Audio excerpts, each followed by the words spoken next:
What is up, y'all? Welcome back. It is time for roster update number 3. Damn. I feel like I say this every time, but it was a banger because they've been a lot more aggressive this year. And so I think that is delivering more bangers. Now, with that comes some pretty big aggressive moves to the negative, too. And we'll get into some of that. And I know that's maybe jarring some folks where they're like, wait a minute, why did this guy go down so much? It's like, hey, if everyone's going to move up aggressively off of a couple weeks, they have to move down. Pardon that noise. I think something's going on with the speaker in my monitor. I tried to disable it, thinking that would help.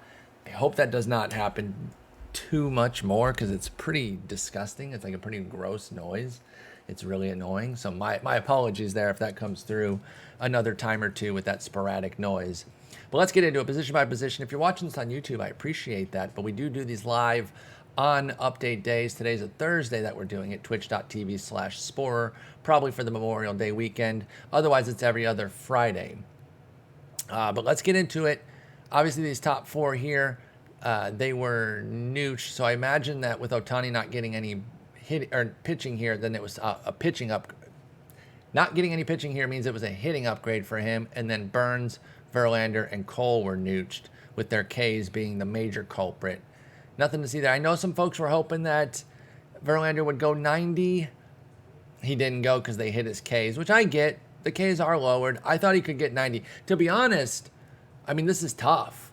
To get 5 on the hit, 2 on the walks, a stamina boost, a 1-point stamina boost, and then the -3 on the Ks negates a move. But that's the tough part, right? I say this all the time. You never know. Are they at 89.1 or are they at 89.7?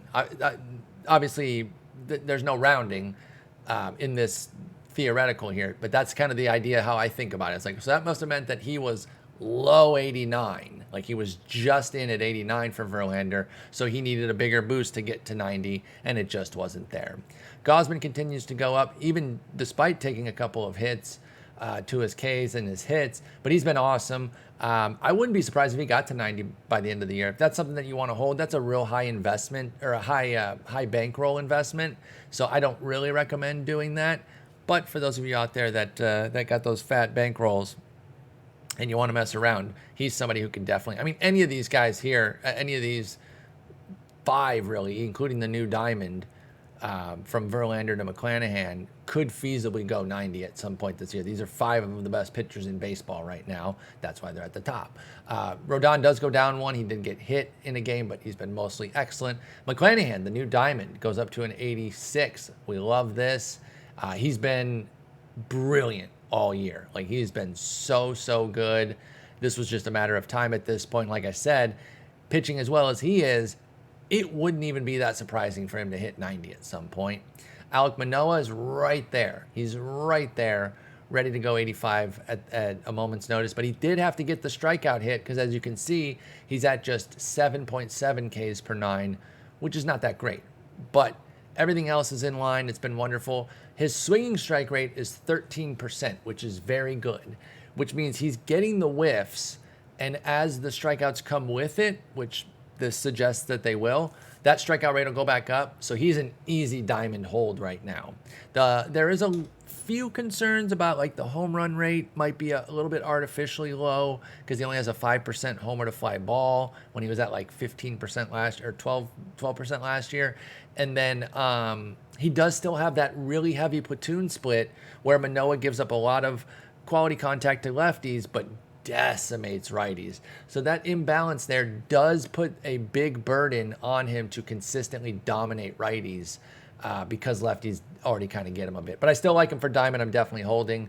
Same with really all these 84s right here. From Manoah to Nola, they're all holds. Gallen gets +2. He's been pitching very well this year too. His strikeouts also haven't quite been exactly where we would want. But pretty happy with him getting his boost. Keeping a big eye on him. Definitely somebody who could be diamond as early as next time out, of course. Once you're 1 point away, you know that it's simply a matter of time if they continue to pitch well. So I did have all these guys going to 84. I didn't quite think there was enough for diamond for this group. Actually, I don't think I had Musgrove, did I? Sorry. God, I hate that sound. Nola goes up. I did not have Musgrove. So what did he get? He got 3 on the hit. Oh, this is interesting that this, I mean, I know it's +3 and then -3, but that's not how it works at all. Each category is weighted differently, so that's why this doesn't just end up being, oh wait, it is a nooch. I'm an idiot. He didn't go up. I'm a dumbass. Looking at it right here, he was 84 to 84, so it was +3, -3. That one sounded like a fart. I'm not farting, okay? Let me just dispel. My Twitch chat is saying I'm farting and blocking it. If I could rip farts that loud on command as well, I would just do that, okay? I would do that proudly. So please, do not suggest that I would be hiding the farts, because I would be open about dropping bombs like that. Zach Wheeler goes up 1. He's really found his footing. Remember, he didn't have a spring training, so he had to kind of figure some things out on the fly. So his spring training was basically major league games, which is kind of difficult to deal with, but he figured it out. He's been awesome. Nasty Nestor got a jump. I had him for +2. They went even higher. They said +3 for Nasty Nestor. And of course, that puts him in diamond range. Now, I did say that he could be D for D, which is destined for diamond, our little hashtag. We got hole for gold, destined for diamond, and save for silver. Alliteration on 2 of them and then a rhyme on the other. He can definitely get there, but do not overinvest. I love Nestor. I want to be positive on him, but command guys that live off of their feel pitches. They're not dominant, right? You can't just rear back and drop 91 miles an hour and blow somebody away, right? You need that command. They can be volatile. So he's been great, unquestionably great. But I feel like you could be setting yourself up for disappointment if you get like 200 Nestor Cortezes and then he kind of comes back to earth a bit and you're like, what the hell? Why didn't he go diamond? It's like, well, it's not set in stone. So just be careful. I'm definitely investing in Cortez, but I'm not over investing. If you got in early, you got him so cheap that you're fine to just hold and see what happens with diamond. Max Fried gets nooched. Walker Buehler comes down out of diamond. Yeah, I get that. And then again, you'll probably see somebody in the replies on a tweet to MLB saying, why did Walker Buehler get downgraded? He has a 2.91 ERA. And it's like, okay, well, you don't understand how these things work. Okay. Straw manning a little bit there, but that happens all the time. You can go through any MLB The Show tweet and find people asking weird questions about upgrades that show that they clearly don't understand what goes into an upgrade. Christian Javier got his position change, and honestly, I think it kind of offset a downgrade because this looks like more like it would have been maybe a -1 because he got hammered with the hit 9 and a little bit in the Ks, and then the BB9. I don't think that BB9 completely offsets it. I think he was a little bit lucky that the SP change came and kind of gave him those offset points. So Javier's great. Can he get diamond? I don't rule it out. He is a bit more dominant than, say, somebody like Cortez, but he's still 3 points away. It would take a lot. I don't think he needs to be on the radar just yet. Nathan Eovaldi gets nooched. Garrett Whitlock gets -1. Hey, I don't know if Riven's in here. Riven and I got a little disagreement on whether or not Whitlock's a good enough starter, and so far it's looking a little bit better for Riven because lately Whitlock hasn't been great. Now, I think sometimes guys like this get judged a bit more harshly for their ebbs and flows than a standard starter who's just like accepted as a starter. No one questions it. And so I think there's a little bit of that going on with Whitlock, wherein whenever he has a bad start, it's a referendum on whether or not he can be a starter. And I don't necessarily agree with that outlook. But to be 1,000% fair and transparent, his May has not been good, plain and simple. 6.75 ERA, and I know I just got done saying like ERA is not the end all be all, but believe me, the skills are there to support that ERA, and I obviously mean that as a negative. A 156 WHIP is really bad. He does still have this month a 27% strikeout rate, so that's still good. I don't think that they really needed to down his strikeout rate, but again, they're being tough and they're focusing on the period of the update more often than not and just going off of that. And I say more often than not instead of always because sometimes there is an element of catching up. Say somebody's been good for like 2 periods in a row, but they didn't get updated, but because they were kind of like good, not great. But then that third period is worthy of an update. but then they've been streaking now for like a month, or 6 weeks would be the case in a 3 update scenario. In that case, I think sometimes SDS will look back at the bigger picture and be like, okay, well, we didn't upgrade him here because we wanted to see if it was real, but now we're going to give him a real big boost. And that's why all of this is just as much art as it is science, because you can't just say so-and-so has Garrett Whitlock has an 11.0 K9. Why isn't he the same rating that this other guy with an 11.0 K9 has up here? It's just not like that.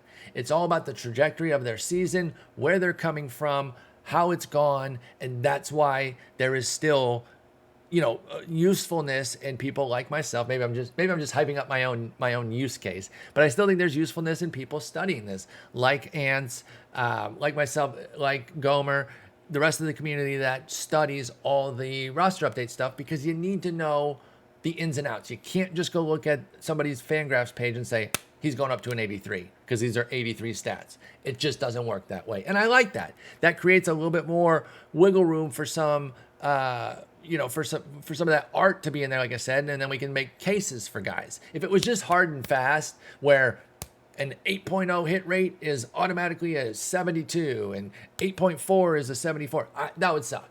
I would actually hate that. I like this a lot better. Dylan Cease got +2. I think part of it is because while he has had 2 duds in his last 3 outings, one of them still included 11 strikeouts. And that's a perfect microcosm of the difference between ERA and what that means for the card, which is nothing, and the actual core skills. Because if you look at it, it's like, okay, he threw 4 innings against the Yankees in that start, but he had 11 strikeouts, which is amazing. And he only walked 2, which isn't good. I'm not going to sit here and pretend that that's good, but it wasn't disastrous. It was like, okay, it didn't go well. And more importantly, actually, hang on. The other start was the 24th. Okay, you know what? I will say one thing that's a little bit curious, and I'm wondering about some consistency from SDS, is why didn't his hit 9 get hurt? Because if we're focused on the period in question, there were 3 starts for Dylan Cease, and he allowed 21 hits in 12 2/3. So why didn't that get hit? So that one's a little curious. I'm not gonna lie. I'm actually say he probably should have been either nooched or an 81 max. Getting 2 points with nothing happening to the hit 9, that's a little sus. Kopech gets +2. The big hit 9 burst really helped Kopech there. Bassett gets nooched. Kyle Wright gets +3 into gold. He's been pitching great. He's had some bumps like anybody would. And I think people are waiting for the other shoe to drop. Like they think like a rug pull is coming. Like, oh, he's gonna go back to being a fraud. I don't believe that to be the case. And I've said this a lot on my Boxes and Bulls show. Kyle Wright was a stud draft pick. He's number 5 overall. Like, he's been expected to be good. Now, that doesn't inherently mean that you're automatically a great player, but this isn't some out of nowhere rando. This is a premium arm who has figured things out a little bit further into his career than most prospects of his pedigree, but he's still young and he's breaking out. I fully believe in Kyle Wright. Of this group on the page right now, I think the diamond candidates, long term, 2-3 updates, would be Cease, Kopech, Wright. Those would be my 3 favorites, followed by Whitlock, Gilbert, and Eovaldi. Actually, Whitlock, Gilbert, and Javier, not Eovaldi. Too many hits. Too hittable. Doesn't miss enough bats for me. Anyway, Frankie Montas gets +1. In fact, I'd put Montas above. He would be in the Cease, Kopech, Wright group as far as diamond potentials at 81 here. Yo, Freddie gets got. I thought he had a couple of points coming, even with Sunday's start. Damn, let me review this here. Was I way off? I was off because I was wrong. So that, yes, is the answer. But did I misread the stats? I thought that the bad start, I didn't think it would cancel out any sort of upgrade. Like he had 10.8 Ks this period and lost a K point. I mean, that feels a little nitpicky. He allowed 8 hits in 10 innings. I don't know. Like, for me, the way I've always thought of it, and listen, I'm not in charge of this, right? They're in charge of it over there, and they do a great job overall. But I'm going to nitpick this one and say I disagree. I think they're hammering him a little too hard for an injury-shortened start. I think anytime somebody goes out with an injury, you maybe back off how much that matters. Like I'm inclined to say, like, okay, if he got hurt, do we know that he was himself during that game? So I would have been inclined to maybe not count that as harshly, but they seem to have gone pretty tough on it. And then, as chat points out, it doesn't really make sense with the Dylan Cease hits 9. And I got to be honest, I might send a little note over there. I'm sorry. I usually try to get guys upgraded if I think they came up short. But I'm going to mention that the hits 9 to Cease, and I think maybe he should get downgraded. Not saying that they'll do it. They've changed things sometimes, but I just want clarification, right? Whenever I'm talking with them, it's never accusatory or attacking. It's like, hey, help me understand here what's up with this hits 9 on Cease, because his hits 9 this period was terrible, and you're being aggressive this year with the updates, which I like, but I think it needs to fit everybody. So Peralta gets nuked, so does Robbie Ray. Giolito loses 1. Scoobs pitching today gets a healthy bump, and there it is. There's the home run boost. And I talked about this last update, and they don't do it a lot because I don't think it really impacts the bottom line that much. And you can tell because he got plus 37, and normally plus 37 in the category would be a colossal jump for somebody. But Homer 9 just does not have the same impact on your overall in Diamond Dynasty because it doesn't matter in the game. It might not even move the overall, to be honest. I don't know, but I know that it has muted impact, if any. So they bumped it just so that he looks more like he has been this year. He's only allowed 2 homers, which has been fantastic. More importantly, the stamina, hits, Ks, and walks got boosted, and Scoobs has been brilliant. He did get hit by a batted ball in the shin last time out, but he's supposed to be good to go. He's starting today, and if everything's fine from there, I'm really excited about Scoobs, and I'm actually going to throw Scoobs along with Montas into this group over here of diamond potentials. I think, again, my favorites here on these 2 pages to invest in for long-term diamond would be Cease, Kopech, Wright, Montas, and Scooble. Those 5 are the ones that I would really invest in.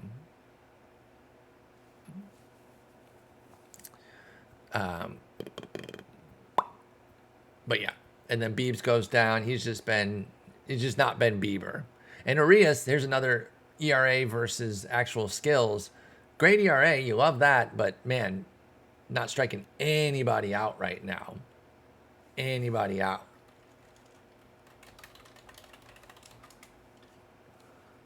Michaelis gets to gold. I think this is about it though, y'all, because he just doesn't get enough strikeouts.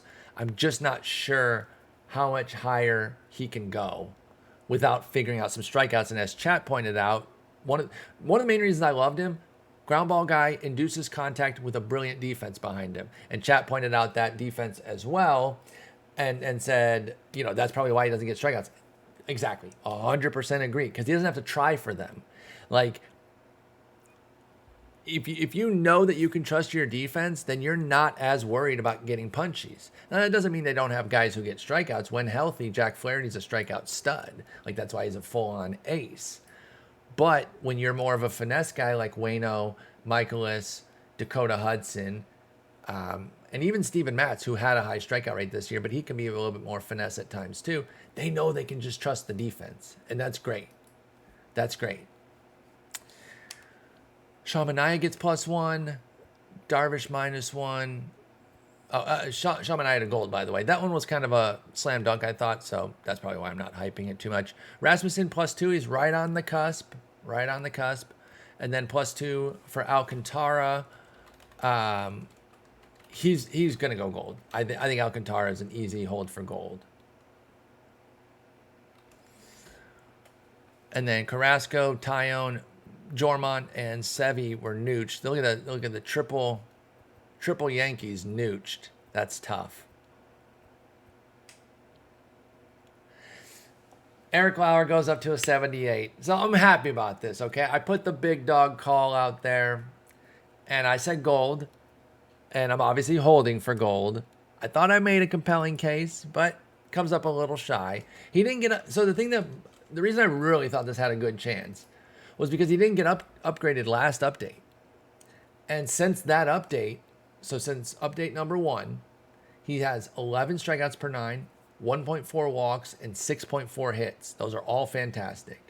And then this period is at 9K per 9, 0 walks. But another factor that I thought was like why they might be like, okay, let's get him to gold, because he's like one of these big surgers this year. He's kind of like the pitcher Taylor Ward type, where like it is a small sample, but it's so good and so robust that we're going to trust it, because he started his breakout back in the second half of last year. If you look from July of 2021 forward, Eric Lauer is 11th in strikeout to walk ratio among 125 starters. Like, that's excellent. And that's a pretty decent sample size for what we're talking about here for the upgrade. And so I thought there was a real case for him to go gold. So I predicted it. It came up shy. That's fine. If you got on board, you know, it's still a 4-point boost for one. So you can probably quick sell and turn a profit depending on what you paid for him. But more importantly, I would just hold for gold. That's what I'm going to be doing. So I'm not too worried about it. Actually, maybe not, because that's only 100 quick sell, and you probably bought him for double digits. I mean, you could, but just hold for gold. Just hold for gold. We just got to get him like an 82, 83, and then we can quick sell everything for a fat profit, which I think is very viable because he's missing bats. He's got amped up velo. He's been legit. McKenzie +1. I like that. Sandoval up. Garcia nooched. Logan Webb down. Logan Webb's just not missing bats right now, y'all. Tyler Mahle's a half pitcher. You can't use him at home. Tyler Wells down. And Kyle Gibson down 1. They were really hard on strikeouts this week, as you can tell. So, looking at this group here, who are the hold for gold candidates? The top 3, Lauer, McKenzie, Sandoval, Webb. Those are my 4 favorites, and then Garcia too. So, you know, obviously they're all gold candidates. When you're this close, you're a candidate. But ranking them, I would go Lauer, McKenzie, Sandoval, Webb. I still have some hope that Webb can get his strikeouts back, and that will be key. If he can't, then he's not going gold. If he can, then he can absolutely go gold. And then from this page here, Alcantara, far and away my favorite. Maybe Rasmussen. I don't know. Not Rasmussen. He's just a 5-inning guy, man. It's just so difficult. It puts such a burden on him to be like damn near perfect, because one bad inning screws you. I mean, one bad inning can screw you in a 6-7 inning outing, but obviously you have a bigger margin for error. Like, that's just basic numbers. And then with these Yankees getting nooched, I think I had all of them going up, didn't I? I had Sevy. Oh no, I didn't have Jormont or Tyone. Okay, I must have been thinking about them from previously. Okay, yeah, so I had Sevy going up 1. I'm not too worried about it. He is a hold for gold, though, Sevy. So my favorites here would be Alcantara and Sevy, and then like a small consideration for Rasmussen. I would invest way more in Alcantara and Sevy than I would Rasmussen, just because of the 5-inning thing. Gonsolin goes up 2. God, the walks are my scary part with him. My boy Joe Ryan up 1. He could go gold. It would be on the power of his walk rate specifically. What we really need from Joe Ryan is to quit randomly having like a 4-walk game. Like, he doesn't walk guys. That's kind of his calling. Oh, he's on the IL now? When the frick did that happen? I totally missed that. Was that today? Huh. I completely missed that with Joe Ryan going to the IL. Oh, COVID list. Never mind. Not worried about it. I mean, I hope everything's good. I hope he doesn't actually have it, but you can go on there for like being within 100 feet of somebody who had COVID type of deal. So not as worried about that. But going back to the walks thing, like his main calling card is control. He does not walk guys. So of course he opened the season with 4 walks against Seattle. And then he walked 3 batters in his next 4 starts combined. And then randomly walked 5 Astros. Now it's the Astros. They're good. Patience is a big part of their game and everything. But I was still like, come on, man. Because I'm trying to get that big BB9 boost. And he got 3 points there. But I'm talking like last year he was at 1.7 walks per 9. That would be like a 75 BB9. So if he gets on another big run of not walking guys, the BB9 is going to go way up for Joe Ryan. And that does make him an intriguing hold for gold. Merrill Kelly got hit. I mean, the Dodgers blasted him. I'm not too worried here. You can still hold for gold if you invested. I'm going to keep my shares. It is daunting. It sucks. It hits us. I wish he'd have gotten like nooched, but I get it. He did get blasted, but it was the Dodgers. Corey Kluber goes or gets nooched. I wouldn't be surprised if he could play up to gold at some point this year, but I'm not investing in it, especially because of his health profile. That alone is enough to make me not want to invest in him. Maybe if he moves up to like a 78, I would start investing then. But by then, the price would probably be too high. So, it's a no for me with Klubs. Brad Keller's pitching well this year. He's up to a 76, but he's a peak silver. Like that's just, he lives in the 74 to 79 range. He just doesn't miss enough bats to ever be gold. Charlie Morton down 1. Right now, he's clinging to his silver. Barrios is interesting because the numbers are wretched, and you're like, well, why aren't you going to just say the same thing you said about Morton, about Barrios? He sucks, blah, blah, blah. Well, because when you look at it, it's still what Nick Pollack calls him the great undulator, like up and down, up and down. And that's great because he could not be more up and down this year. And again, I like to use game score as a shorthand. It gets you where you need to be in a conversation like this. Game score is a metric devised by Bill James. You start at 50, like when you start the game, it's a 50, and then you go up and down in points based on getting outs, completing innings. So you get a point for each out, and then you get 2 more points for every inning completed after the 4th inning. You get a point for every strikeout, and then you lose points for hits, earned runs, unearned runs, and a walk. So all those credits and debits, basically about 55 and up is a pretty good start. He's got 2 54s here, so we're fudging it a little bit, but those were pretty good starts. So like mid 50s and up is a pretty good start. Mid 40s and below is pretty bad. Anything under 40 is just, there's no way it's good. So Barrios has 5 starts, 54 and above. Pretty good. He's got a 45, which we'll call neutral. It's right there on that line. 5 innings, 3 runs, 5 strikeouts, 6 hits. It's not good, but it's also not devastating. That was also at the Yankees. And then 3, 41 and below, including a 27 and a 23. So you add it all up, and it's a 4.75 ERA with a 1.44 whip. It's not good, but the bad has outweighed the good, and that's the tough part. Even though Barrios isn't a streamer, his line is a microcosm of why streaming is difficult. Because you can have 3-4 good starts, and 1 bad start can erase all of that work. But it doesn't work the other way, where like you can have 2 bad starts, 1 great start will not necessarily cancel those out.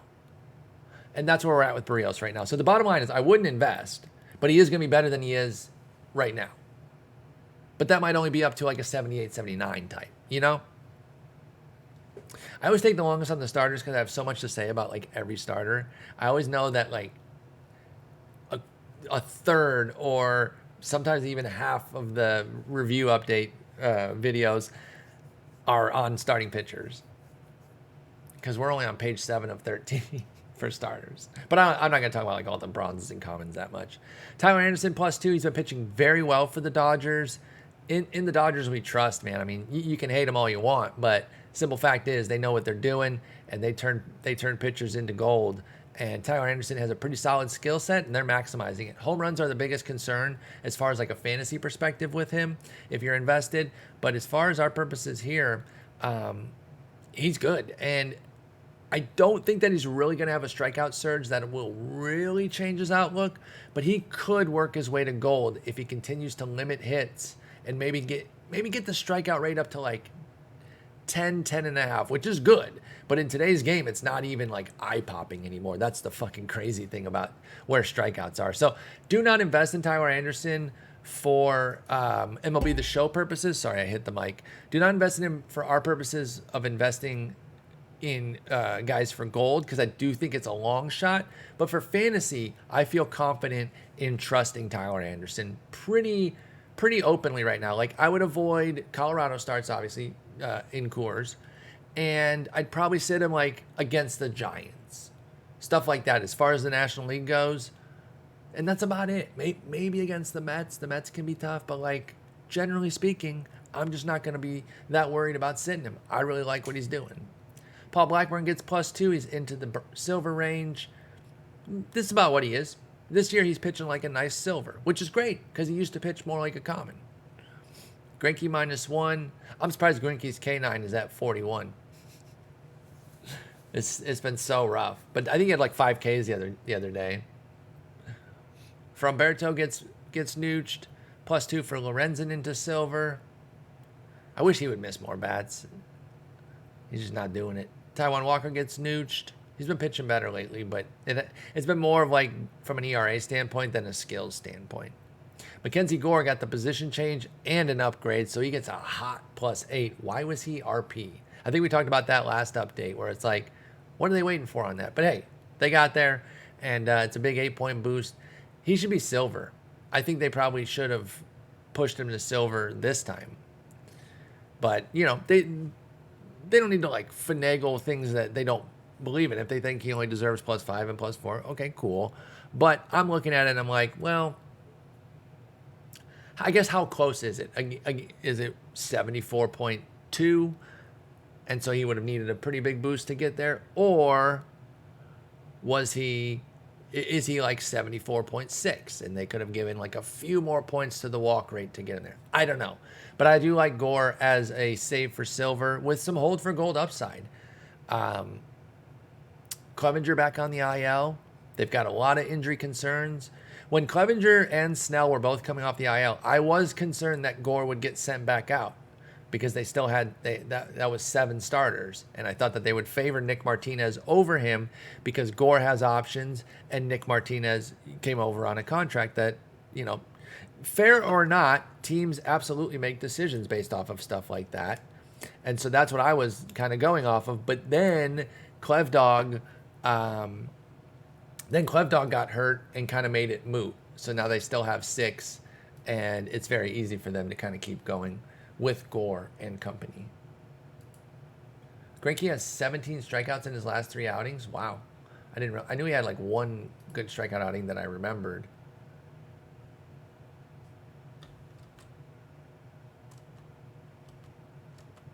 No, he's got 5.44. That's 13. That's still a ton compared to what he had.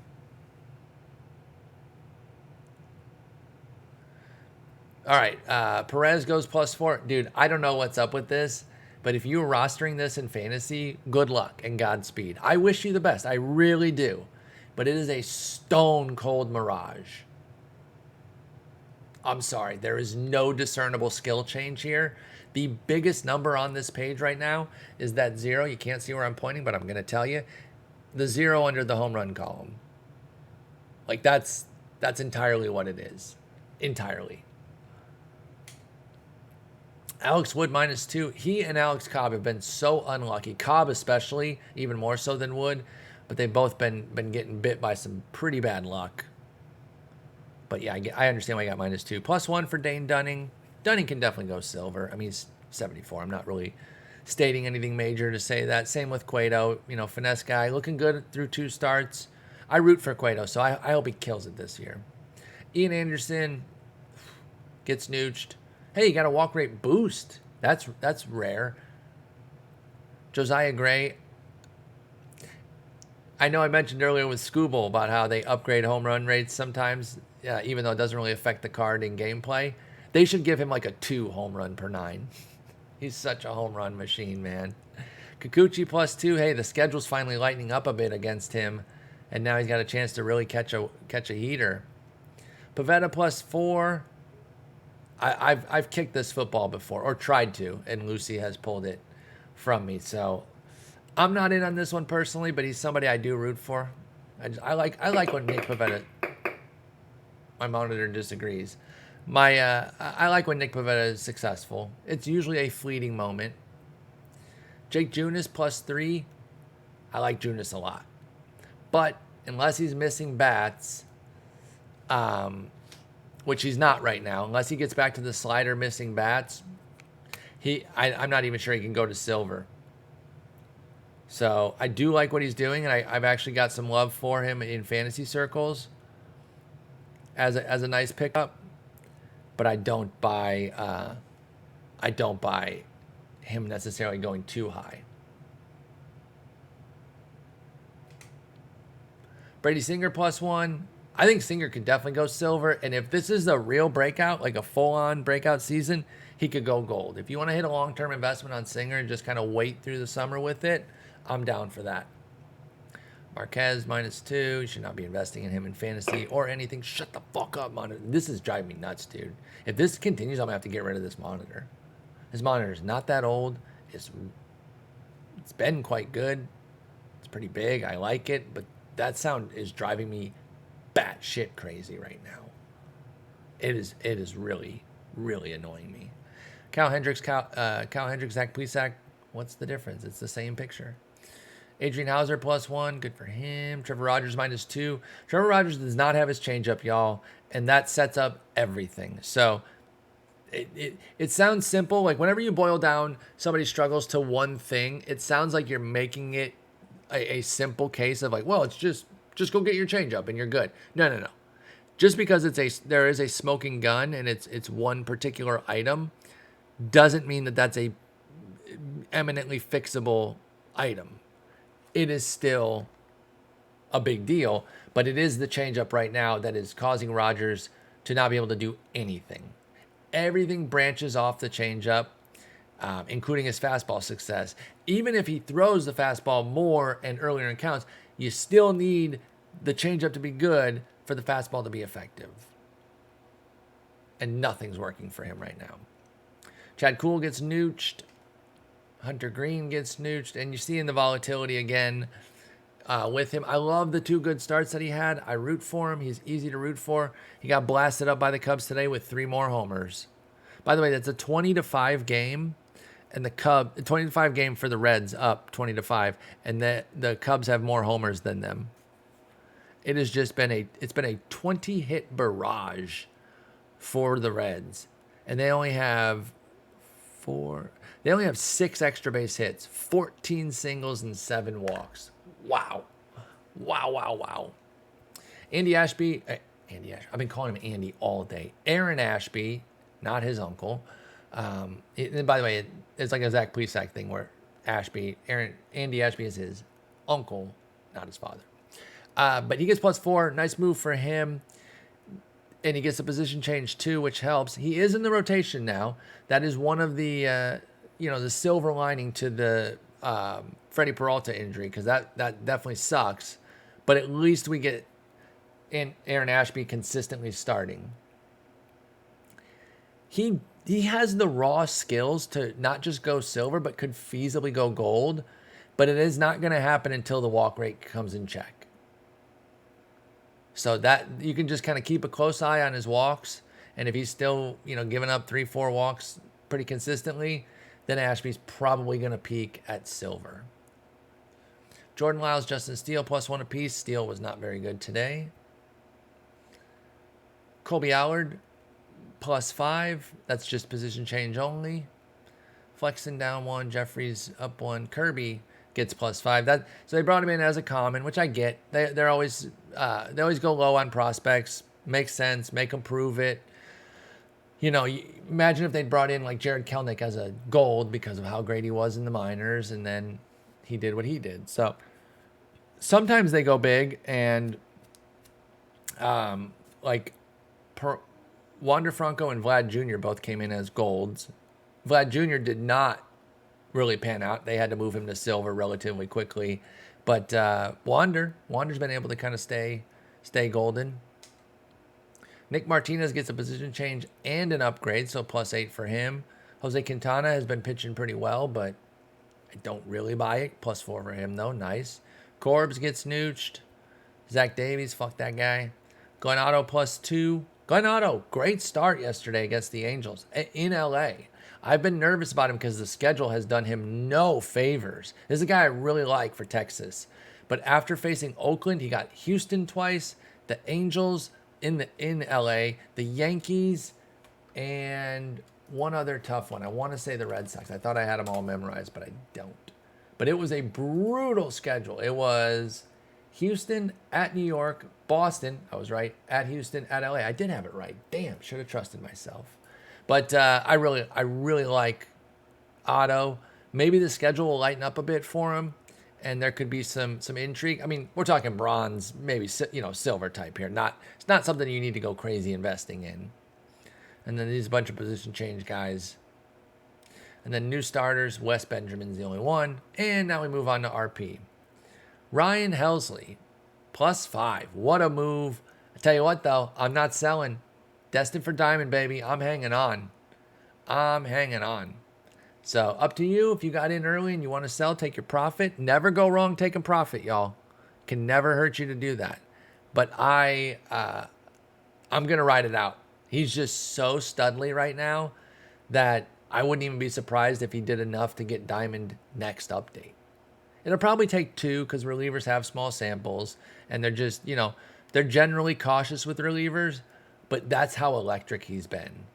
14.9 Ks. Like, are you kidding me? 2 hits, 3 walks. He's just been absolutely bananas. So I'm hanging in. I'm in for the long term with Helsley. Minter goes up to gold. He's been pitching very well. This is kind of dating back to the playoffs now. Michael King +1. He's been fantastic. Kittredge loses 1. He's on the IL now, too. He was never really a diamond consideration anyway, so we're not that worried about it. Dev gets nooched. He's been a bit up and down. He got a couple saves while Hader was on the family bereavement list. It was not a changing of the guard or anything like that. Jason Adam. I see you, Jason Adam, with your big +4. He's been absolutely incredible. Jason Adam, a former first-round pick, I think, for KC.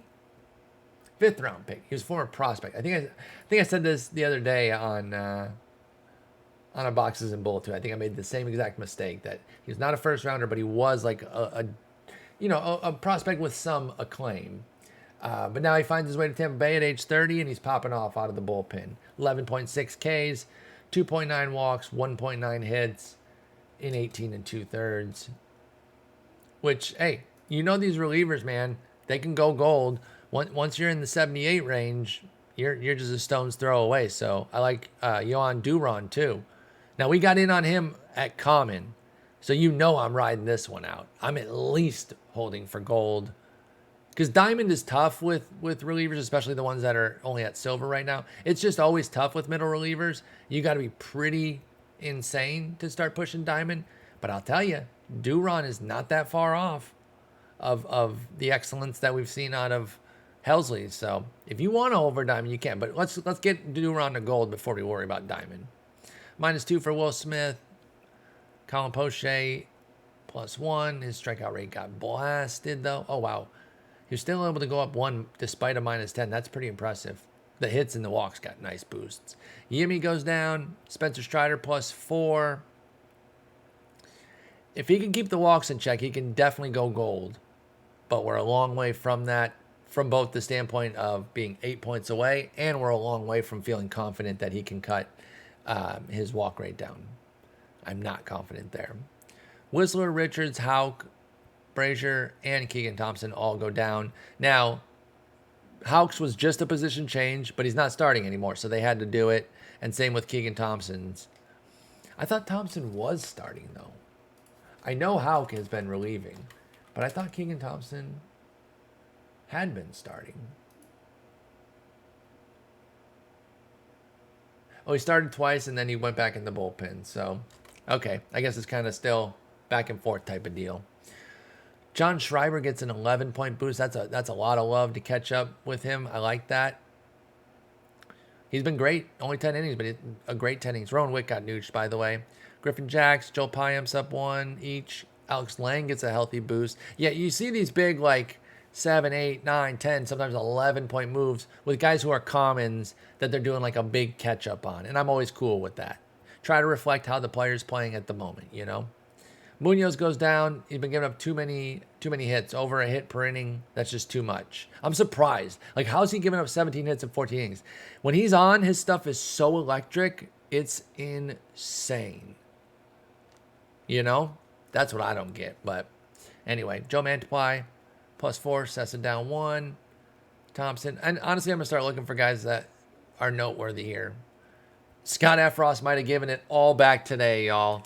He got destroyed in that 20-5 game. Well, actually, it was really more Justin Steele and Andrelton Simmons. Yes, that Andrelton Simmons. He did get hammered, Efros did. He gave up 3 runs, but 3 hits and a walk in 1 inning. I mean, it's bad, but it's not as bad as I thought. I thought he gave up more hits. So he won't lose all 11 points, but whatever. If any of these guys have like silver or long-term gold upside, I'll point it out. Otherwise, we're just kind of skipping through here. This guy pitches every single game. Joey Kreibel, I can't be convinced otherwise. JP Sears, why did he get a position change when he came up for a start? Like, why? I know he relieved twice before that. Although, well, okay, in fairness, the start was yesterday. The update was already locked. So that's fair. That's fair. But he got sent right back out. But next update, or next week, when they do just the transaction and roster move stuff, they should put him back to SP. Not that it matters till he's back up in the majors anyway. Oh, Shane Green's back. Did he get picked up by a team? Oh, he's free agent. Jalen Beeks wasn't in the game. He's been pitching all year. Interesting. All right, closers. No new closers. Iglesias goes down, or gets nooched, excuse me. Taylor Rogers up 1. He's just killing it. Kenley Jansen nooched. He did get a boost, but it wasn't enough to move the needle. But, hey, we'll take the +2 on the K9. David Bednar up 2. That's nice, man. He's been awesome for Pittsburgh. And they don't have a whole lot to go off of, so nice to see. Despite a little K hit, the hit rate for Paul Sewald was enough to get him gold, which is awesome. I got to be honest. I thought the walk rate, did they upgrade the wrong thing? I mean, he has 8 hits in 16 innings. That's also really good. But why is his walk rate 67 when he ain't walking shit? Roster update locked on the 24th. He did walk someone yesterday. Okay, who cares? Yeah, he had 0 walks this period. So, like, I don't know. That's weird. I mean, he got gold. If he hadn't gotten gold, I'd have a bigger beef about it. But I do think that his BB9 should be a good bit higher. Kimbrel loses 1, but he's still in gold. Presley does come out of gold. I get it. But honestly, since returning from the injury and giving up a couple runs to the Tigers in his first outing, he's starting to look back. So honestly, I'm going to dive right in and go hold for gold on Presley. I'm gonna wait for the price to stabilize over the weekend, let everyone kind of sell a bunch, get that price down, and then I'm going to start investing. Clase gets nooched. He's just not missing bats again. And this one's even crazier than Munoz to me, at least with Andres Munoz. He's got bad command, so you get it. But I just don't understand how Clase doesn't get strikeouts. His stuff is so nasty. And even last year when he spiked his strikeout rate, it was only 9.6, which is still pretty pedestrian for a reliever. I mean, part of it is that he throws sinkers, right? And so he's fine to just get some 50-mile-an-hour exit velo little dribbler when they barely nick it. And I guess that could be the case with the cutter. Is the cutter not a big strikeout pitch? I mean, they call it a slider, but I'm pretty sure it's a cutter. Classification situation. I mean, you can hold for gold with him, but until the strikeouts go up, I just don't see it, y'all. So just be careful with Clase. Romano goes up 1. I don't know why he's not gold already, personally. That's how I feel. I hold for gold with Romano. Chapman goes down 4. Suck it. Clay Holmes goes up 3. Clay Holmes is very much a hold for gold. I thought they could have gone a little harder on him and really boosted him. But, 9.1 K9 for relievers in today's game, that's like baseline for a decent reliever. So your shit needs to be on like the fucking 12, 10.7, 12. That was always what hurt Taylor Rogers too when he was trying to go diamond, was that his strikeout rate just wasn't eye-popping enough. So that is hurting Holmes a little bit, but I still like him as a big-time hold for gold. JP Fireisen, I'm actually going to give him some sneak tip long-term hold for gold. He got +4 here to go to 76. He came over in the Drew Rasmussen deal. It was him and Rasmussen for Willie Adames, so I should call it the Willie Adames deal.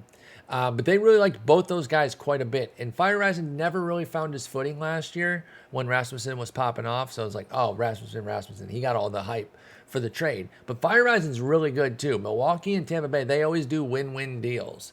So to get, a legit starting shortstop, you got to give 2 quality arms. And Fireisen's finding himself this year. He's been great. I think he's got gold upside. I would invest, and I'm going to. Camilo Duvall loses 1. That walk rate, the volatility with his command is going to make it tough for him to get gold. Corey Knebel down 2. He's just been getting blasted a lot by his own former team. The Dodgers have not been kind to him. Pagan, Barlow, they both go down. Oh, both Barlows got... Oh, wait, no. 1 Barlow up, 1 Barlow down. All right, catchers. Any new catchers? Adley Rutschman and Michael Papierski. They both come in. Rutschman comes in as a 72. That's fine. If he hits the ground running, he'll be silver and then gold in no time. So you can't invest yet because as a brand new guy, he's going to be so expensive. But and then the tough part though too is if he does pop off like within the next week or so and really start to get going, he'll never really be at an investable price because right now, if you pull a Rutschman, you should sell because you can get max price. So that is one of those things. If his price gets down to a normal bronze level, obviously invest. But I don't think it's ever going to get there unless he just sucks to start his career. Will Smith goes up 1, obviously knocking on the door for diamond. He hasn't been great this year. But, and you're going to notice this is going to be a theme of the hitting upgrades. A lot of clutch, discipline, and vision boosts. A lot of love given there for those categories, which change things a lot. It's not that I never look at those, but I never know like when they're going to do a big push on those or when it's going to be more of like a little sprinkle. This one looks like more of a big push. I kind of wish that maybe they had thresholds like every update, every third update, we're gonna do a vision discipline and clutch update or something like that, where they're gonna do a big sweep. So I don't know. It's not like a huge gripe or anything. I'm not like pissed about it because again, I do look at those numbers, and I had Will Smith to an 84, but I didn't know that it was gonna be coming with like 15 clutch and 8 discipline. I just thought his hitting would get him +1 and set him up for diamond. Contreras gets news. Wilson Contreras. I got to say the names now because William's going to be on this list because he's been cooking. They both have. The Contreras brothers have been on fire. But Wilson gets nooched. Varsho gets +3. He's into gold, baby. Let's go. Darno and Yachty both get nooched. Real Muto down 3, but still holds gold. Grandal lost gold, and I totally get it. Frankly, he's lucky to still be a high silver. This is big for Battle Royale because now he's a silver. So we love that. T-Step +1. You can see it's a really robust alterations here. Like everything except for that power against righties moved big. So he got huge contact against righties, but then offset it by a big dip against lefties in contact. And then the vision and discipline go way down, but the clutch goes way up. So it was kind of a reset on Stevenson. Still ended up being +1. He's definitely a hold for gold, but he's got work to do. Vasquez -2. Murphy down 1. Murphy's been rough. Keibert, honestly, he got nooched, and that saved him because he would have had he probably would have had a decline if it was just the core four, the 2 contact and 2 power. There's William, +4 into silver. He's been raking. Now, it's a long way from gold still. He's going to have to keep doing this for a good while. I don't rule it out because I see Big Bro, has always been a good hitter. We've seen some decent things out of William. I don't think you need to invest just yet, though. Kirk gets nooched. Casali up 1. McGuire -1. Sanchez nooched. And then Cal Raleigh and Andrew Kisner +2 and +1 respectively. First base, nobody new. Paul Diamond-Schmidt +4 to 88. And this is where the new quick sell comes into play in a positive. Because normally we're just looking and we're saying like, okay, who's going to go to 80? Who's going to go to 85? And anything beyond that, who cares? So I tried to be aggressive. I put him at an 86, but they said, nah, 88. And that makes him a 5,500 quick sell. So that's really awesome. And look at how devastating he is against lefties. You could put him on your Diamond Dynasty team to be the lefty killer off the bench right now. Like this card would play just fine for that. I mean, are you kidding me? 120/96 against lefties? Devastating.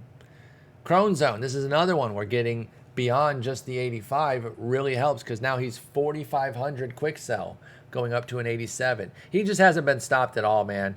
Home, well, except on the road. We did look it up this morning. I thought he's been doing not as well on the road, but I was like, I think he's crushing even on the road, like maybe like a high 700s, low 800s OPS. Nah, he's actually been a pretty strong home road split. Basically your typical Coors stud where he has a 624 OPS on the road, but 3 homers, and an 1189 at home. But who gives a shit? It got us to Diamond. We don't care what the split is, baby. We just want him to pop off. -2 for Freef. Okay. -4 for Vladdy. Oof. He's been struggling.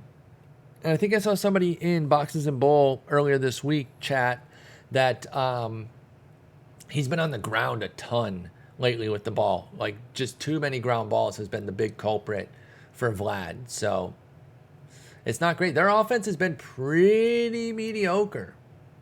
+1 for Alonso. He's making his yearly run at Diamond. Just stay invested. I would not worry. I had him for an 84 this week anyway, so I'm not tripping out at all. France gets nooched, and that's kind of what I was seeing. Because the power just hasn't been there. So you got some contact love, power hit, vision up, discipline down, boom, gets nooched. I do still like him for Diamond, though. Josh Bell, -1. He's mostly been great this year, though. I'm not too worried about it. You can hold him for Diamond. I think he's got Diamond upside for sure. Anthony Rizzo, -1. Matt Olson gets hammered. And look, it's merited. That's the thing. Like, normally you don't see a guy of his caliber, a diamond like this, getting a -5, but it's been tough. Particularly because his power and you see the discipline goes up. So it's a little misleading how bad it's been too, because you look and you're like, well, nobody's going to pretend that a 717 OPS in May is good, but it's not that bad, right? And it's like, yeah, normally I hear you. But his batting average is 197, and it's 178 this period. So they hammered his contact, and he only has 2 homers this period and only 3 on the month. So it all checks out. It's all there for Matty O. Now, you know damn well that he can catch another heater and definitely go back up to Diamond.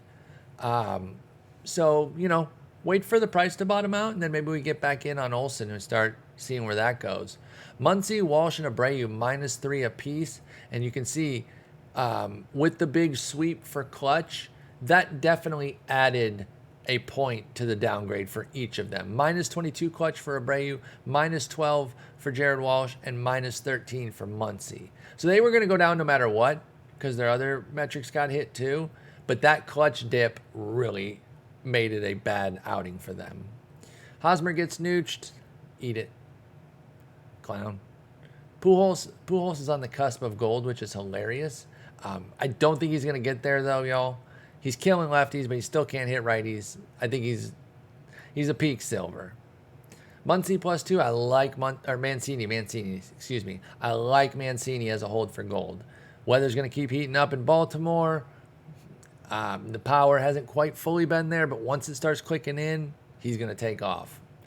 Christian Walker is kind of the other way. His power is kicked in and has been great, but he hasn't been able to get like the singles to fall. That's like really the main issue with Christian Walker. Everything else is working except the base hits, and that's why he's hitting a cool 195 on the year with 11 homers. But I like him, and I do think that there is reason to believe that he can get that BABIP to start moving upward and get those base hits, and then if that contact goes up, he's got a great shot at gold. So I think he's a fringe, not fringe, maybe, but just a lower tier hold for gold.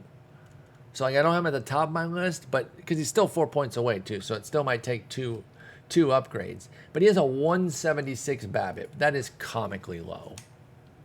Jesus Aguilar -1. He's fine. He is a silver though. +1 for Rhys Hoskins. He's still silver, or he gets into silver. Excuse me. Darren Ruff gets into silver as well. Now I thought that Darren Ruff. I thought that he would only go up 1, but this is a perfect example of where I didn't realize that they were going to put so much attention on the clutch, discipline, and vision, and that really helped him get +2. So I'm not too worried about that. You know, when I miss a level changer going bronze to silver, I don't feel as bad as when I miss somebody going gold or diamond. And I did miss a diamond that we're going to get to soon that I was like, oh, okay. Okay, my bad. Moran down 1. Juan Yepes gets a big catch up. He deserved it. I think he might have deserved more. But I actually didn't have him on the list because I didn't study as many commons this time around. But yeah, that's a big boost. I definitely think he's got silver upside, if not more. And they trust him, man. He bats 3, 4, 5 every day. Not all 3 of those. He only bats 1 of those. But yeah, he's playing all the time. They have made room for Juan Yepes, and he has not disappointed. And then Tyler Nevin goes up 1. Nolan Gorman comes in at a 65. He can obviously change that in a heartbeat if that power starts going crazy.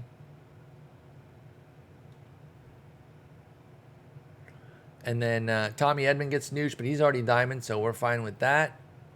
Altuve +1. There it is. Jazz Chisholm +3. That's the one I missed.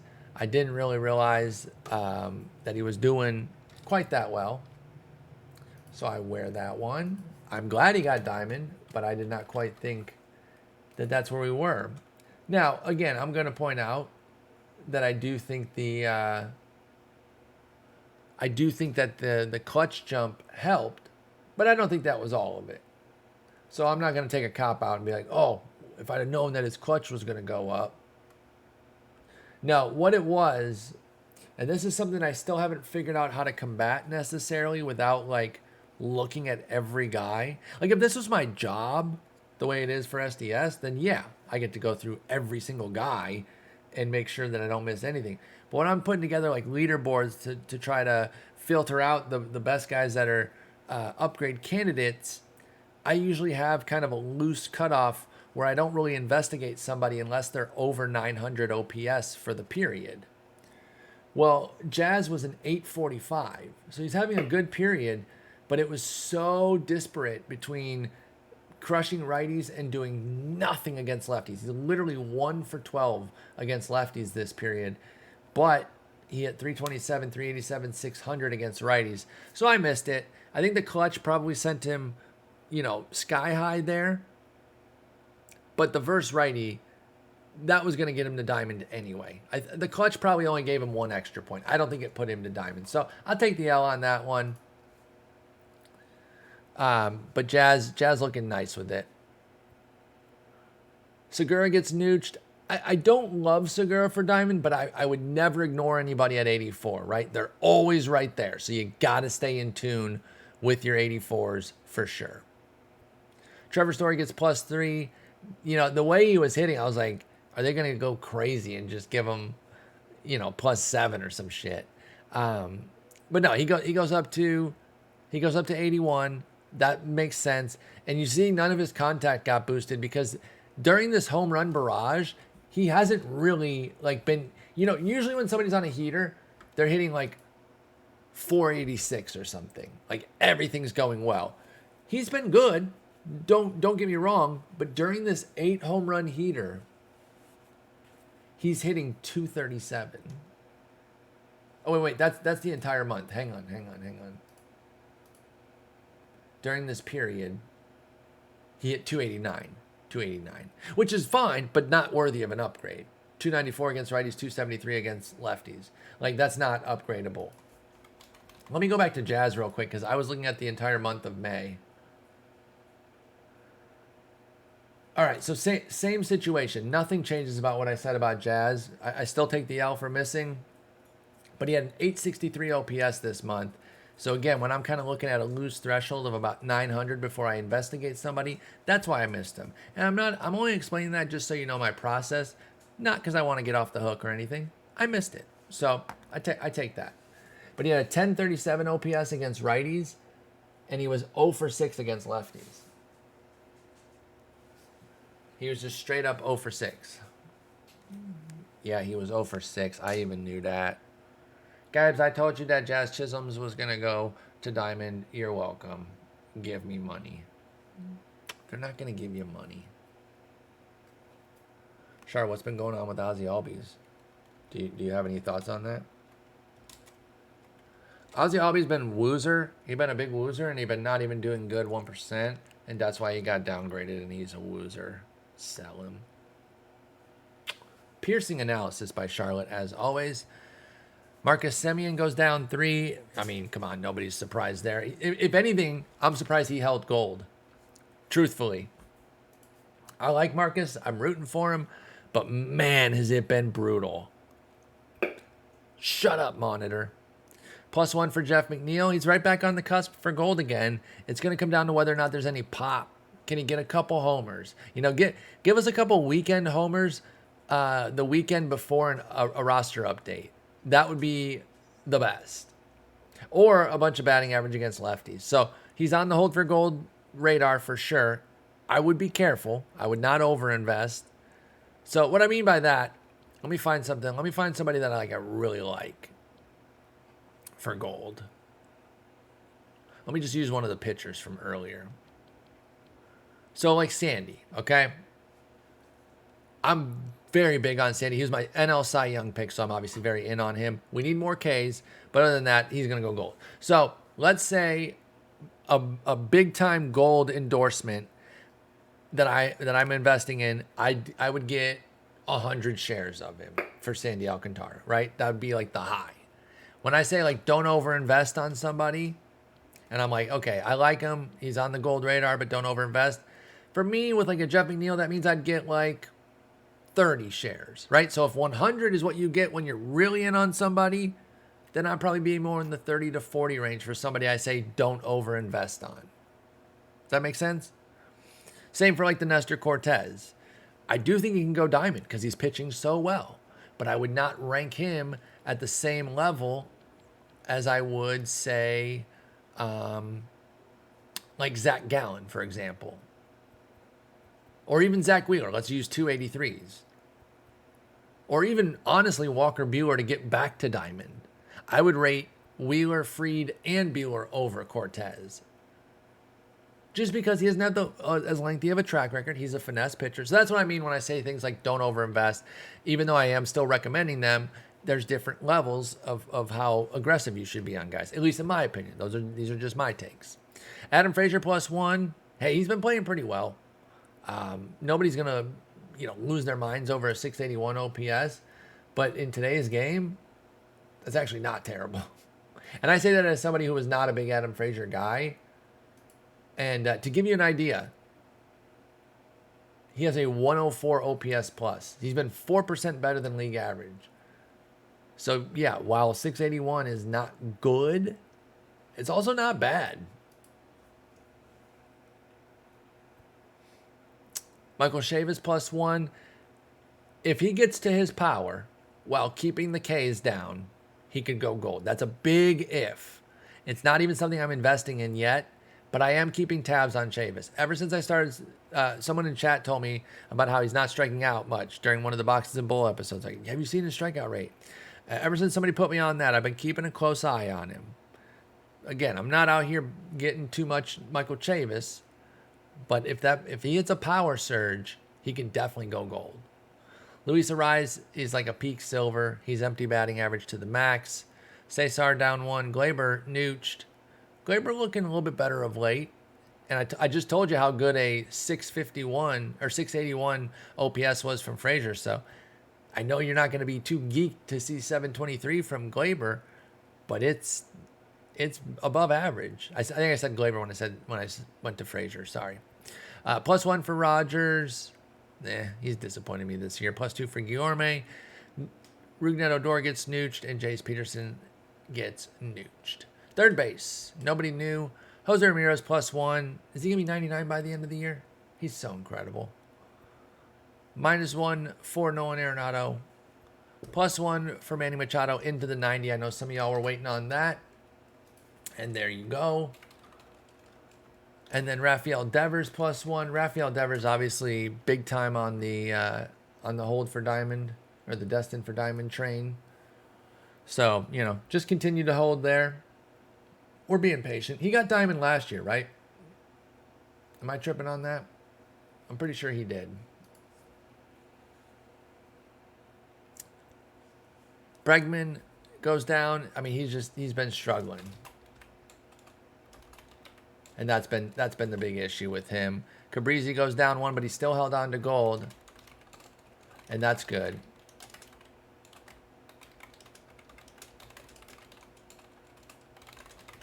And then Luis Arias and Rojas both get big jumps. They're both on the hold for gold train. Now, for me, I was just like, okay, he's going to go silver just based on the fact that he had that 3-homer game.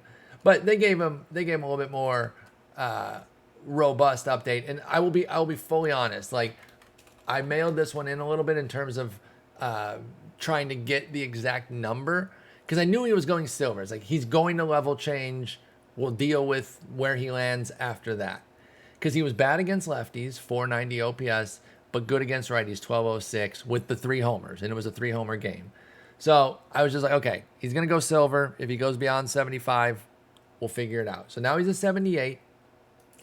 And I don't hate Rojas. I don't. In fact, I quite like him. I was a big fan last year. In fact, I think I predicted him to gold twice, and I was wrong. So maybe I'm just a bitter berry. I will fully grant that there may be some bitter berry behavior here. Triple Bs. But I will say, looking at what he's done throughout his career, I'm pulling up the numbers right now, I've been a little bit alarmed by the fact that he's worse against righties as a left-handed hitter. You would expect somebody like this to crush righties and then try to survive against lefties. But he has a damn near equal platoon split, which isn't good because it's 705 OPS against righties, 718 against lefties. And I'm just like, is there not more? So we'll see. Keep tabs on him, but Arias is a much better hold for gold investment, and not because he's 1 point higher, but because I think he's a better player. So I would invest in both. Again, I'd put Arias on the high confidence level with Alcantara, and then I'd put Rojas probably back in that, who was I talking about Jeff McNeil. Yeah, that's exactly what I would do. Rojas is more in the Jeff McNeil camp. Arias is in the Sandy Alcantara camp. And then, continuing on, we got DJ LeMahieu -1, Austin Riley -3, P. Wizzy up 1, Chapman down 1. Chapman just, as great as Chapman's defense is, when you got great defenders like this, like Bader and Kiermaier and Chapman, that aren't great hitters, they usually don't need that much to go gold, but you need more than a 191 average, okay? So until he gets the batting average up, or unless he does, I should say, because I don't think he's going to. I think he's just a swing and miss kind of guy now, really kind of akin to Suarez at the bat. Obviously, his defense is still way better than Suarez's, but that's why I'm a little bit nervous about Chapman, and I'm not hold for gold with Chapman. I think Riley could get back, but I wasn't huge on Riley coming into the year, so I'm not going to invest. God, that noise is, I know I just keep saying it, but it's so awful. It's so piercing. I don't know how loud it is for you guys, but it's so jarring to just hear that scratch. DJ LeMahieu goes down one as well. I wouldn't invest in him for hold for gold either. Suarez gets nooched. Toro up 1. Donaldson nooched. Espinal +1. Nothing to really see there. I'll stop on somebody that I'm like really intrigued by, of course. Rendon -2. Bobby Witt starting to come together a bit. +3 or +2 to 73. I think he's got a great shot to go silver if he keeps hitting well. And then obviously, if you're willing to be patient enough for the long term, then there is some hold for gold upside. It's not really that bad. Okay, good. Brian Anderson, Christian Arroyo, Edwin Rios, all nooched. Christopher Morel gets +5. He's been off to a fast start. Damn, Jamer went down. I mean, like, I get it. And this is just maybe me being a little bit too close to the situation because obviously I watch my Tigers every day. But, man, I tell you, he's hitting in the loud out. Him and Scope. Like, I know the numbers aren't there. I'm looking at his period for this update. Like, it's not there. You know, he had too many offers to really push. It's ugly. It's like 143 batting average. But I swear to God, he's hitting the ball better. It's like I'm trying to convince myself, I guess. But, like, I don't know what average is right now, but there is a metric on this site that I'm looking at called hard outs. And it's basically hard hit, well-struck outs. Over 95 miles an hour with a launch angle between 3 and 45 degrees. And he's got 4 of those. This is Jamer Candelario I'm talking about. So, I don't think that those 4 hits, let's just give him 4 hits. Like, that wasn't going to move the needle that much, but it would have moved him to a 257 average this period from 143. 4 hits is a lot in a 2-week period. So it still wouldn't have been a good average, but it would have been a fuck ton better. And that gives you a good example of what hard hit outs, how they can burn you, because he is striking the ball well. And I actually do have some confidence about him coming out of it. Brendan Donovan, the latest Cardinals devil magic, out of nowhere, middle infield prospect, crushing the ball, +5 for him. Emmanuel Rivera +3 and Kevin Smith +1. Shortstop, no new ones. Tim Anderson +2 to 87. If he has a power surge, he can go 90. Again, that's not an avenue that I really invest in, but I know some of y'all do with your $1 million bankrolls. Trey Turner gets nooched. Lindor down, loses Diamond. I get it. Xanda -1, Wanda -2. Bro, I'm surprised Javier Baez only got -2. If I was a manager and any of my pitchers threw Baez anything but a slider, off the team. Off the team. Coach, I don't have a slider. What about me? Shut the fuck up. If you don't throw him sliders, you're off the team. Figure it out. Coach, actually, I'm a hitter. You just yelled at me. I don't care. Go throw him sliders right now. Like, seriously, it's so bad. It's so bad, dude.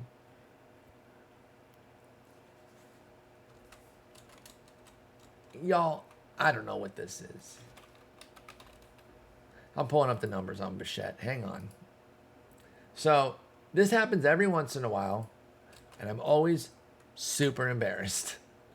Not going to lie. When I have somebody down for an upgrade, and they legit get downgraded, and I'm just like, oh, so I'm the dumbest person alive. Cool. What are you crying about? Come here. Come here. What are you crying about down there? You just sitting down there crying? Hey guys, if you've subscribed to my website, you know that I had Bo Bichette getting downgraded, and my stupid dad said that he would go upgrade, and my dad wise, and he steals your money. No, I don't. I don't know, y'all. I just kind of thought the power surge against righties would be enough for a boost, and he hit 281 against them too, so I thought he'd get a little bit of batting average love. Well, actually, okay, I'm stating the numbers through Sunday, which is when I ran my data, knowing that there were 2 more days, but let's see what the other 2 days did. Okay, so if you add in the other 2 days, his average against righties drops to 268. I still don't think that deserved -8. And again, part of the disconnect and part of what makes this tough is you never really know, I guess, for sure if they're doing just the 2-week period or more of a catch-up. Because Bo is hitting 239 against righties on the year. So 56, that's not too out of pocket. But I thought we already have had Bo downgrades. I thought we were working from just this update period. Right? Because last time out he lost 7 against them. So that's the part that I don't quite get. If he lost 7 last time, but he's either been neutral or good, and like I said, when I did the numbers, he was hitting 280 something, and I didn't even think he was going to get upgrade versus righty contact. I just didn't think he'd get a downgrade. And even with the 268 for this period, I don't think that's worth -8. So I feel like there's a little bit of double counting if he gets the -7 last update and then another -8 this time, even though he's been better this period hitting against them. I feel like they probably should have just sat tight there and said, okay, he was kind of nooch against righties this period, but if he has another down period, we'll hammer him. I think something like that would have made more sense. I get the -17 against lefties. Like, I get that. Overall. Well, actually, you know what? No, no. I don't get that. I'm sorry. Hang on. Let me back up. I don't get that. Now that I'm looking at everything. Because here's the thing. This is where I'm tripping up again.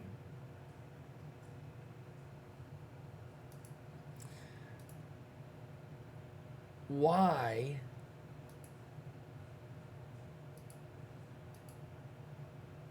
are we going so hard on what he did against lefties this period? Because this seems to be just a reaction to this period. Because from the 11th through the 24th, which is what this period covers, he did hit 125 against lefties. But he was 1 for 8. That's nothing. That's nothing. And I even said in the note, I said huge surge versus righties, 3 homers and 1023 OPS, and a 1 for 7, that's what it was at the time, versus lefties shouldn't get hit too hard, if at all. And it got fucking obliterated. So now you would think, okay, well maybe they're catching up on the versus lefty numbers. Wrong. Because he's actually been much better against lefties this year.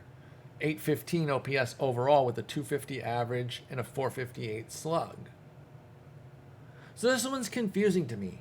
I don't get this one. And it's not just because I predict. I mean, I guess it is. Like, I'm trying to make it sound like I'm not just arguing because I'm wrong.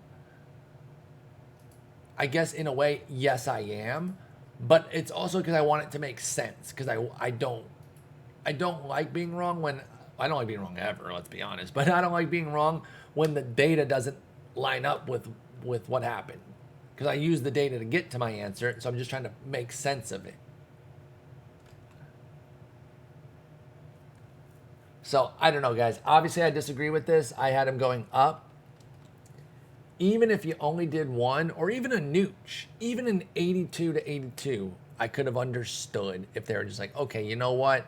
He was pretty good this period against righties. He didn't do anything against lefties. We're going to nooch him, and then if he stays hot, we'll get him back up next update. That would have been fine. But a -3, that's painful. That's painful. I forgot the Canadian conversion. Damn it. That's right. That's right. Every point counts 1.9 for Canadian. Anyway, sorry for the long diatribe there. I'd just like to give you all some of the thought processes on where I come from, especially when I get one that wrong. I want you guys at least to know where I'm coming from. And I think in this case, I made a decent case for, where I came from versus what they did. And I'm not sure that the two things align that well. Ha-Seong Kim +1. Can definitely get gold, but it won't happen without a batting average surge, probably. I mean, his defense and speed carry him a lot. So really, a power surge could get him there too. So I will backtrack on that a little bit and say a power surge or a batting average surge or a mix of both. There's a lot of avenues for gold, and that makes me confident in holding my Kim shares. Corey Seager lost his gold -2. Jeremy Pena +5. We knew a big one had to be coming soon. They had to do a catch up with him. He's just been so damn good. So I figured 3 points. They went even further, so I love that. He's a hold for gold for me. I like Jeremy Pena a lot. JP Crawford, what happened, man? He was cooking, and then -3. And it's like he hasn't been playing all that well, so like I get it. But I did not think that he was going to get obliterated. And again, now this one's a little bit bigger. It's 14 at-bats. And he did go 0 for 14 against lefties this period. Like, that is bad. But -17? You lose more points than you had at-bats? That just seems a little too aggro. And then it looks like maybe some of that is catch up for the whole year because he is hitting 200 against them on the year. So I don't know, y'all. It's not like I had JP Crawford for any type of upgrade or anything. But I certainly didn't see a major dip. I tell you what, I'll get back in on JP Crawford as a hold for gold. Rojas nooched, Tyro Estrada nooched. IKF -1, Royce Lewis +4. He'll be back. And when he gets back, he'll be hopefully a fast silver. -3 for Ramon Urias, and then a big boost, +7 for Andrew Velasquez. That's just because he was a common, so. All right, on the left field. We got the outfield left here. Darren Blanco is the new left fielder. No new center fielders, and Cal Mitchell is the new right fielder. There we go. We got caught up on that. Yordong, -1 for Alvarez after going diamond. Still diamond, though, so it's all good. Austin Hayes gets nooched. I don't want to rule out diamond. I mean, again, I keep reiterating this, but I'm going to say it again. Anybody who's like 83, 84, you don't want to rule out for diamond. But I think they would need a lot from him. I think he's got to show a lot to get to diamond.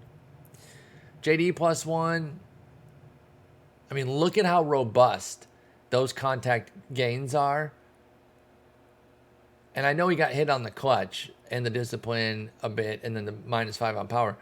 But I'm surprised that that's only +1, and that tells me that diamond is not happening. I mean, obviously, if he goes on a crazy power tear, you can get there because you're only 65 power against lefties, 76 against righties. But it's not coming in the short term. Let's just say that.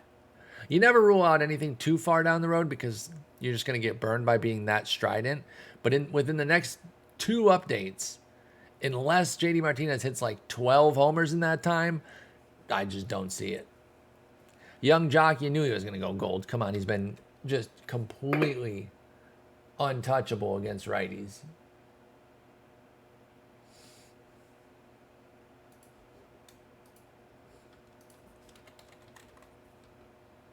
And then he hit a lefty homer yesterday too, which I was like, okay. Now that one doesn't count for this update, but I was still like, damn. I see you, Young Jock. By the way, I say we knew he was going to go gold, and then you're probably thinking, well, then why didn't you have him on your list? I did the list before the 3-homer game.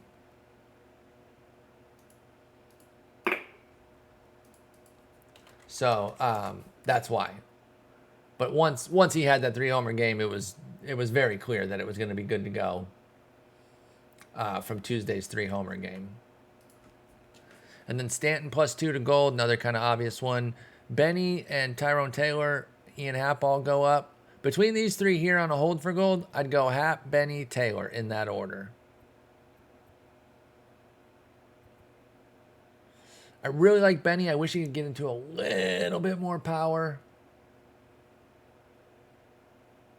But yeah, these are all decent gold candidates. Well, maybe not Taylor as much. He's not hitting all that well. Yeah, I would just go Benny and Hap. I would not even worry about Taylor right now. Brantley gets snooched. Casty goes down 3. I get it. Gurriel, my boy down 4. He's been rough, y'all. Verdugo down. Peralta up. Canha nooched. Arozarena down.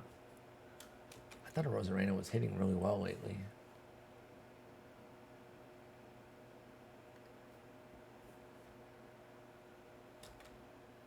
Okay. Yeah, I had Arozarena for gold. This is another rough one where I had somebody going up to a gold level change and he got downgraded.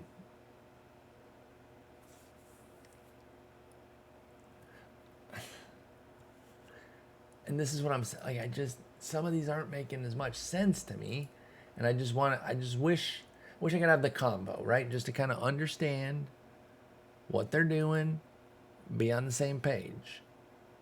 Because he got destroyed against lefties, and in fairness, he has not been as good against lefties this year. That is undeniable. That's an undeniable fact. But he got hammered against lefties last time. 11 in contact and 5 in power. So this is the Bo Bichette thing all over again. He already got hit for it, and then this period, I mean, he didn't do much against them this period. He had 6 plate appearances, but he went 2 for 3 with 3 walks. That's nothing. That shouldn't get upgraded or downgraded. That's 6 plate appearances. So then why do we get -10, -9 again? I don't get that. I don't get that. It feels like it's makeup for the whole year, but then what was last update? What was last update? You know? So, I mean, again, I'll wear it on the L with that one. I don't understand. Vaughn +1. Yeah, so much double counting, and that's the tough part that I'm not getting right now. And it's made me miss a couple things, and I'm just like, damn. Gallo, Winker, Schwarber all down. I wouldn't really invest in any of them. These are 3 pretty volatile bats, especially now that Winker's not in Cincinnati. If I was going to invest in one of them, it'd probably be Schwarber, but I don't think you got to worry about it. Pham gets snooched. Soler's power's starting to get there, but you got to hit for a little bit more average to really push anything major there. Profar up 1. His batting, his base hits still aren't falling really that much either.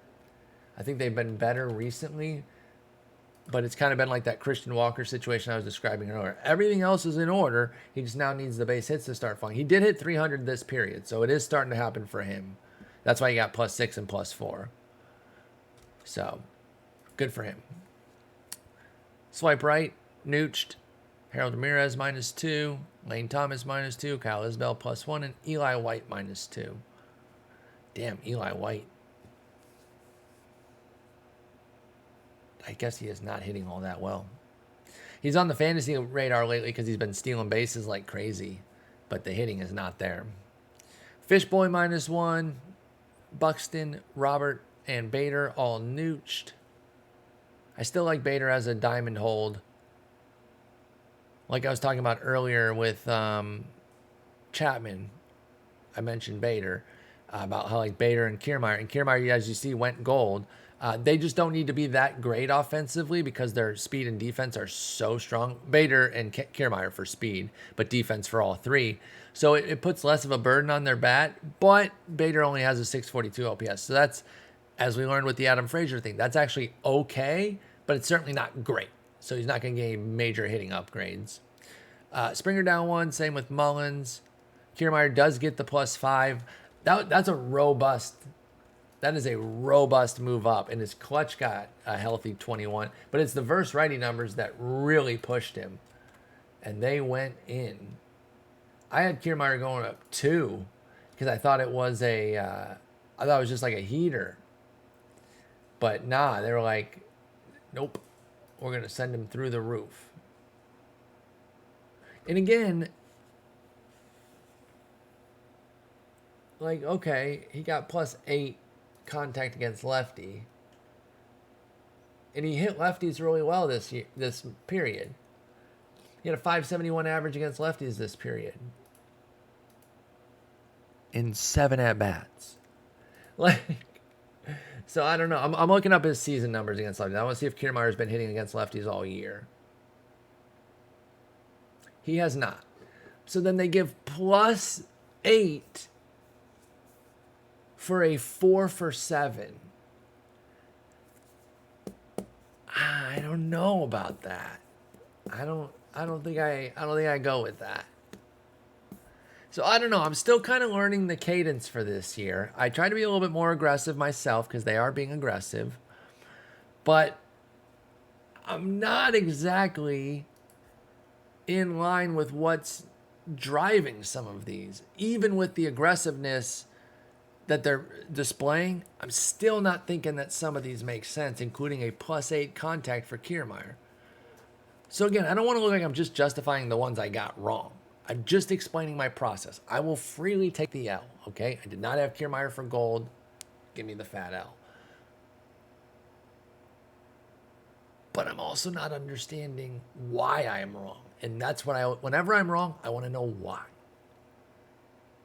So I can avoid being wrong in the future or dispute whether or not I'm even wrong. I'm just being honest. That is what it is. Either I want to learn from it or I want to tell you how I'm not wrong. And in this case, I think it's more the latter. I don't think I was wrong on Kiermaier. I think he only deserved 2 points, but he got 5. Good for him. Starling Marte, -2.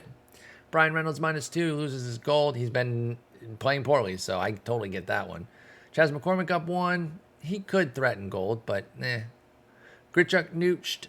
Julio Rodriguez is obviously a hold for gold. I don't know where his price is at right now. When he first came in, obviously star rookie, everyone's super excited about him, so not a huge investment opportunity, but maybe his price is stabilized now to where you can actually jump in. Kike nooched. Brett Phillips +3. Big fan of the Maverick. Brian De La Cruz nooched. Alec Thomas +3. Thomas definitely has silver upside. Thomas has gold upside, truthfully. But we're talking long term. I'm thinking like July, August type of deal. And by the way, whenever I say something like that, please understand that I mean if they just kind of take a normal trajectory. A crazy Trevor Story like heater can change anything like that, but you never predict that from somebody. So I just want to be clear that like if Alec Thomas hits 7 homers in the next 3 weeks and ends up being gold, and you guys are like, see, you thought it would take until July. I'll be like, okay, well, I also didn't see fucking 7 homers in 3 weeks, So I just like to have everything on the table there, let you guys know where I'm coming from with stuff. Aaron Hicks -4. Been a long time Hicks fan, but it's just not there. Siri +3. Luis Gonzalez has been playing great for San Francisco, +4 for him. Barrera +5 and Celestino +5. How Celestino kept his job over Royce Lewis, I don't really know. Maybe they don't want to play Royce Lewis in the outfield, and if that's the case, then I totally get it. But I thought they could have kept Royce Lewis on the roster. And finishing up in right field, we've got Aaron Judge +3. He is just another level right now. MVP candidate for sure. Mookie Betts, very close. +2. Harper +2. Very close to 90, by the way. Is what I meant by that. Harper +2. Soto -2. He just doesn't get any pitches to hit, so I feel like he chases sometimes.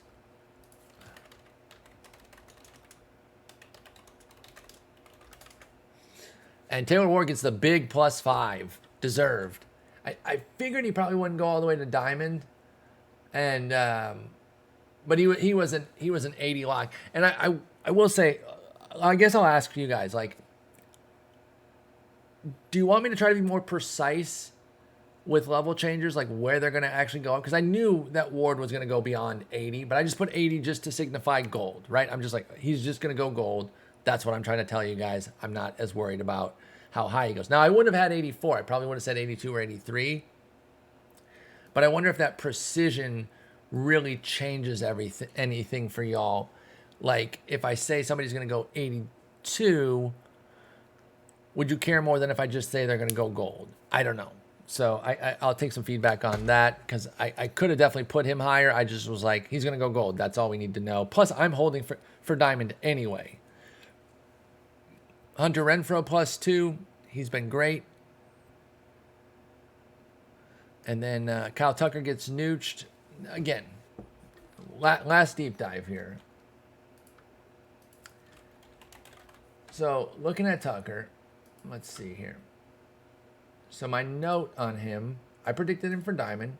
I said power boost versus righty could be 84 if they hit him for 10 bad plate appearances versus lefties, or if Sunday, Monday, and Tuesday are bad because of when I was doing my research. So through Saturday, he had a 952 OPS, which was an 1147 against righties and a 400 against lefties. But he was 2 for 10. So I was like, okay, are they going to kill him for that? Probably not. Oh, how wrong I was. So then by the time the update period is locked on Tuesday, he was at a 1065 OPS against righties, 265 average, 4 homers, and then 368 against lefties. He was 2 for 13. He had three more at-bats of doing nothing against lefties. Well, apparently that was worth a pretty robust drop. And, not to just repeat everything, but it's another one where I'm just like a little uncertain. Now this one is a little bit different. Let me be fair here too. We're not just going to critique, for critique's sake. The other guys that we were talking about, they had downgrades the previous update. Kyle Tucker did not. So this looks like it is more of a catch-up to his lefty numbers, which have been admittedly bad this year. Okay, he's hitting 192 with a single homer and 53 plate appearances. So that's a bit more justifiable. Quite a bit more, in fact, since it is a catch-up. I was focused on the update period, not the big picture. And again, it's hard to know when to go big picture and when to go microscope. And that's just part of my margin of error. I'm not going to always know exactly what they're... And I'm okay with that. Again, that's what makes some of it art over science. It's a mix. But he got nooched, and that's tough. So here's the thing. He can definitely still get diamond. I think the biggest key would be figuring out something against lefties. But he can do it just by killing righties, too. If he just keeps crushing righties, he'll be fine. So I'm not too worried about it, but yeah, I lost.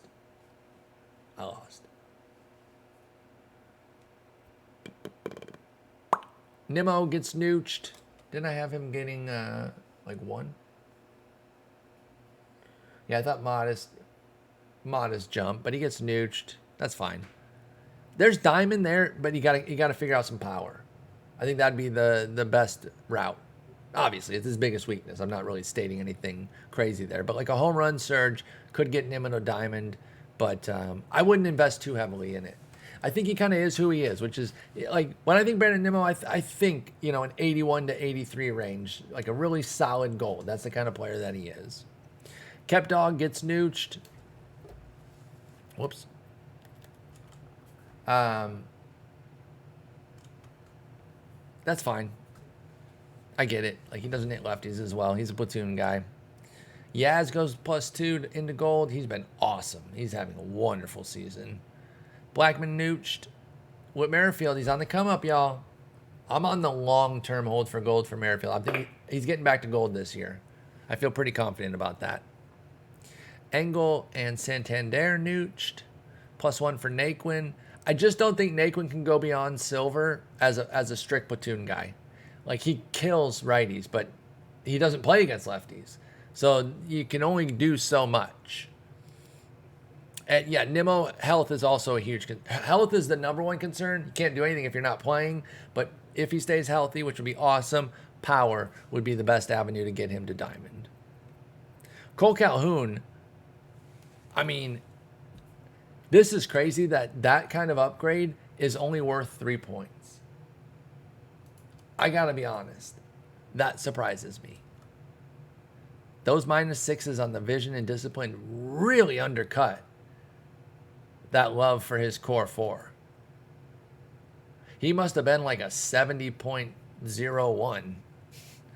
because I don't know. That seems, just looking at it. Maybe I'm just judging off of the 3 big double-digit jumps. I know it doesn't just work of like, okay, that's 34 minus 12, because everything's weighted differently too.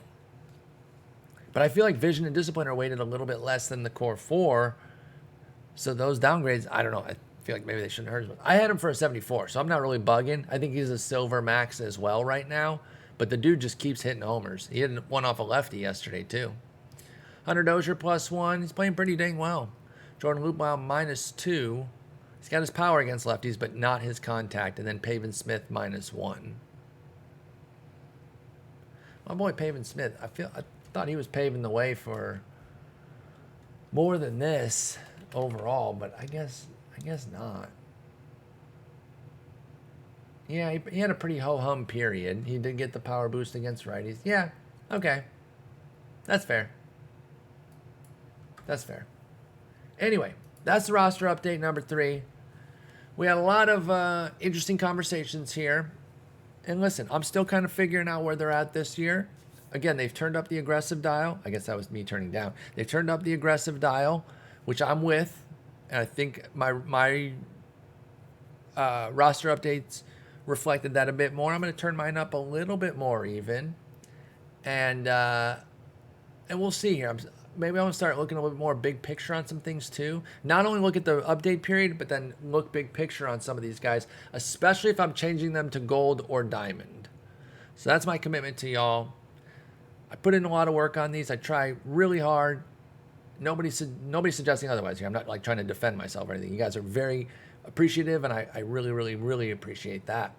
But I want to do even better. I want to make sure I'm giving you guys the best stuff that we can.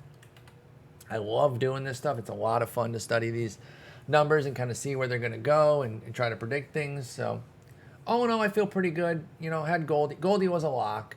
Crone and McClanahan. Miss Jazz. Definitely going to eat that one. And I was wrong on Tucker. I had him going to Diamond. But we got Skubal, Minaya, Wright, Minter, Helsley, Seawald, Story, Stanton, Ward. All my golds except for a Rosarena, Lauer. Oh, and AJ Pollock. He got, oh yeah, I guess since he was 79, it was either a boost or nothing. I thought that he would get there as long as he didn't mess it up on Monday or Tuesday, and they didn't play Monday, so he only had Tuesday to worry about. I was kind of surprised that he didn't get anything. I thought there was enough for like a 1-point boost for Pollock. I had him at a 79.5, and I was like, as long as he doesn't choke against righties on Tuesday, he's a full go. And I was wrong.